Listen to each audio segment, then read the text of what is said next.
Okay, I want to tell you all about the time I got bullied by a Dreamgirl. One of these Dreamgirls. Okay, she didn't really bully me. Nah, she did. She did. I'm just gonna tell y'all the story and y'all tell me what y'all think. When I got the call to come and do this show, I was so excited because this was my first show outside of Tyler Perry shows. Up until that point, I have only worked with Tyler Perry. And when I looked at the list of people who were already in the show, I was even more excited because these are people that I had been playing their music for years. I had been watching them on television for years. So I was amped. I was ready. I was excited. Now, the week of the show, we had Tech Day. It all started on Tech Day, but it didn't stop on Tech Day. Okay, so I got my dressing room, which was really close to the stage. It was small, but it was close to the stage. And the dream girl that we're talking about had a dressing room that was farther away from the stage, but it was huge. So at some point during the day, the director comes up to me and says, "Jeffrey, we have a problem." And I said, "What?" And he says, "The dream girl wants your dressing room." And I said, "That's not a problem. She can have my dressing room. I love her. She can have my dressing room." And so he was like, "Thank you for being a team player." And I said, "Cool." So we switched dressing rooms, and that's when I realized that her dressing room was huge. So at this point, everything is cool. I gave her my dressing room, we've switched. But then the next day, the director comes up to me and say, "Jeffrey, we have a problem." And I'm like, "What?" And he says, "Well, the dream girl doesn't like your dressing room anymore, and she wants her dressing room back." I'm a little irritated, but I'm like, okay, cool. She can have her dressing room back.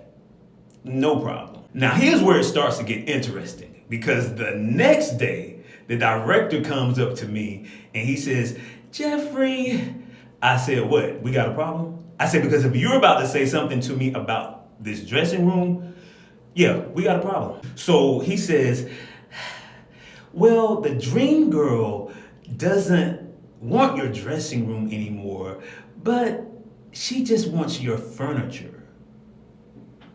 And I said, "She wants my furniture?"